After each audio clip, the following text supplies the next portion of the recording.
Hello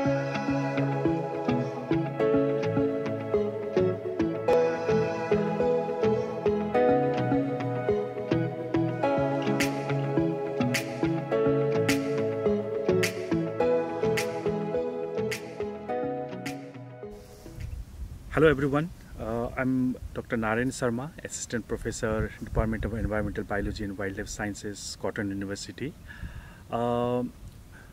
So I'm going to talk some very interesting tales about Deepor Bill, which is a urban wetland located in Guwahati, Assam.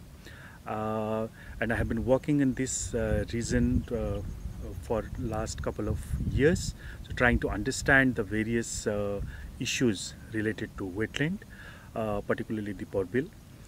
As all of you know that there is a growing urban population throughout the world, so more and more people are now concentrated or reside in urban areas. In fact, there are 56% by 2015 people were inhabiting in urban areas nowadays. So almost half of the world population you will found them in the urban areas. So most of the urban areas, if you look at the graph, so 90% of urbanization until 2050 will take place in Africa and Asia, and this will create immense pressure on the various green and blue space throughout the world. So Guwahati, as all of you know, is a very rapidly growing urban space. It is the kind of a gate for almost 7 states of northeastern India, and Guwahati is rapidly declining. Guwahati is rapidly growing, and as a result, so if you compare the map of say Guwahati between say last 2 or 3 decades, you will see that there is enough loss of green and the blue space, which is being transformed into this red space, which is nothing but the built up area. So because of this urbanization, so a lot of green and blue spaces in Guwahati has been lost, and they are present in a very small proportion nowadays. So still the good thing is that we still have quite a bit of greenery and also the wetland which are available in Guwahati. So there is very little doubt about the importance of the green and blue spaces. So as you know that there are many studies that has been done which show that if we have a green space and the blue space just next to our say neighborhood, so people are more happier. So you will see that there are growing number of studies that in fact putting a lot of say emphasis on having green space next to our neighborhood. So and this also is very important if you want to connect people to nature. So if we have green space or say blue space next to our house or neighborhood, we will be more close to nature. So one of such area which is in Guwahati, as I told you, is the Deepor Bill, and Deepor Bill is a wetland which is a urban wetland located inside the Guwahati city, and it's one of the very few blue space that is remaining in Guwahati.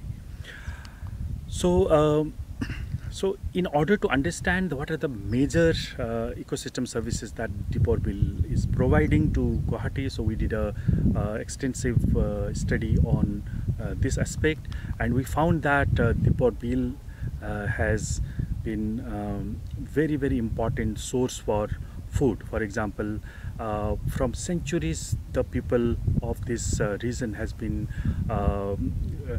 dependent on this Deepor Bill for the fish, and few people of the community also cultivate rice in the fringe areas of the wetland, and there are many wild plants that people collect such as the nymphaeus, nuts, flowers, water lily, seeds for sale in the local market. The the seed of the giant water lily, annually leased by the government revenue department, are also another major source of revenue after fish. And more apart from the food, people are also dependent on the fiber. Local communities collect firewood for cooking. They also collect fodder for the domestic cattle. So needless to say that Dipar Bill is also a very important source for fresh water. And there are more studies that has been done, and we have a believe that Dipar Bill is also regulating the climate because it provides good sink for greenhouse gases. And also Dipar Bill is not only helping the climate regulation, food and fiber, but they are also are very important stormwater storage basin of the system. So because of the Dipar Bill, the say, flood condition in Guwahati is much better than if Dipar Bill wouldn't have been there. So flood is the main disaster which the city is experiencing every year, and it acts locally as natural infrastructure for water related hazards. So Dipar Bill from that perspective also is putting a lot of ecosystem services to the citizen of Guwahati. So it has also tremendous cultural value. So on the day of Bihu, as all of you know, that there is an annual festival of local community. They do mass fishing, which has cultural importance, and people from various places during winter, they come for Dipar Bill for the recreation and the aesthetic purpose. And Dipar Bill can be a very important educational hub. For example, people from different colleges, university which are found in this area, they regularly visit Dipar Bill for the exposure tour. And apart from that, Dipar Bill is also important for water cycle and the nutrient cycle. So in order to assess the alternate livelihood issues in and around villages of Dipar Bill, so we did many meetings, conducted many meetings in say 5 different villages around Dipar Bill. Even though the villagers are willing to practice alternate livelihood, but lack of the skills and training prevented them from doing so. The socio-economic survey shows that 80% of all the inhabitants of the villages are illiterate, and they are not aware about the environmental problems and lack expertise in sustainable use of bioresources. The various alternative livelihood, when we ask what they would like to do if they wanted to minimize their dependence on the Dipar Bill or the fish that they collect, and they said that so this I'm just listing in terms of descending order. So they were sieving, tailoring, piggery, dairy farming, goatery, weaving in handloom, mushroom cultivation, beautician course, mobile repairing, basics of computer, vermicompost, fishery, nature guide, preparation of handicraft from water hyacinth. So people do wanted to say rely too much on Dipar Bill because Dipar Bill, as I told you, as I told you that they are also very important livelihood options for local people. So I just wanted to tell a tale of 3 villages. So these are Kiotpara, Kalitapara and Sotargaon. These villages are located adjacent to Dipar Bill. So what we generally do that or the policymakers generally do, so they try to paint a single picture of all the communities. So I just wanted to tell, after our studies in these villages, that all villages have a very different characteristic. For example, Kiotpara is a village which is just north of Dipar Bill, where people are too much dependent on this particular bill for the fish resources.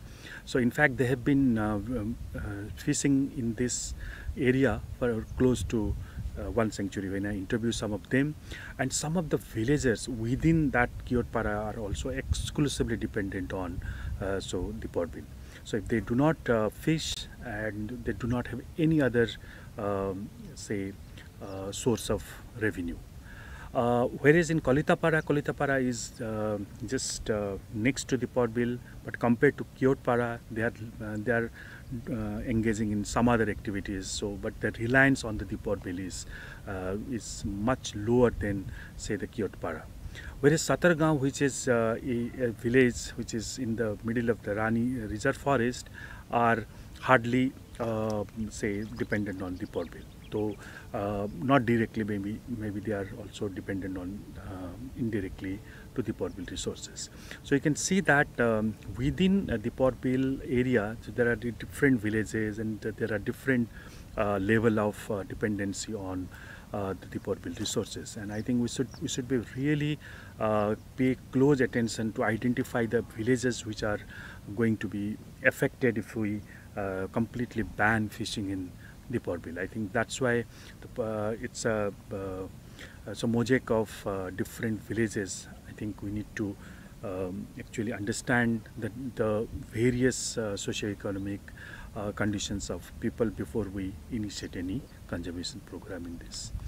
So we did an assessment of the research gap, and we found that though there have been a lot of work in Deepar Bill, but Deepar Bill, the work has been very patchy. So there is no comprehensive work on Deepar Bill looking at socio-economic or say from the ecological perspective or the political ecology. So that those kind of a comprehensive studies is still lacking.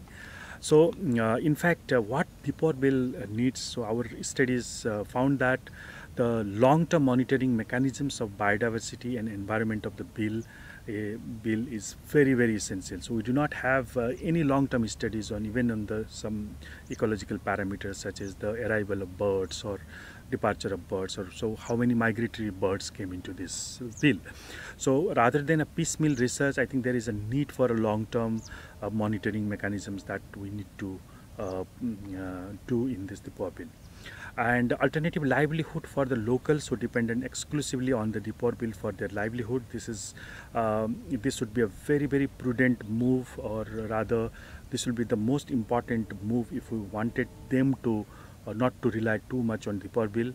So if we can provide some sort of alternate livelihood for them, they will definitely try to opt for the alternative livelihood, and maybe the so-called depletion of the fish resources could be reduced. And I think it's also important that though it's a wildlife sanctuary, but there are many parts where I think we can initiate a benefit sharing mechanisms. For example, if there are a lot of tourists which are coming to Deepar Bill, that the benefits should be shared with the local people. So the benefit of having Deepar Bill back to their is very important.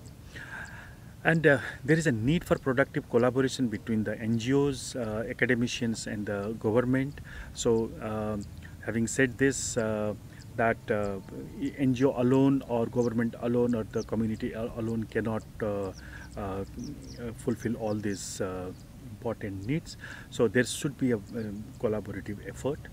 And so since the Deepar Bill, I think the has been degraded in many part, so there is a urgent need for restoration of bill in areas which are been heavily polluted. And one of the important findings of our studies is that the involvement of women.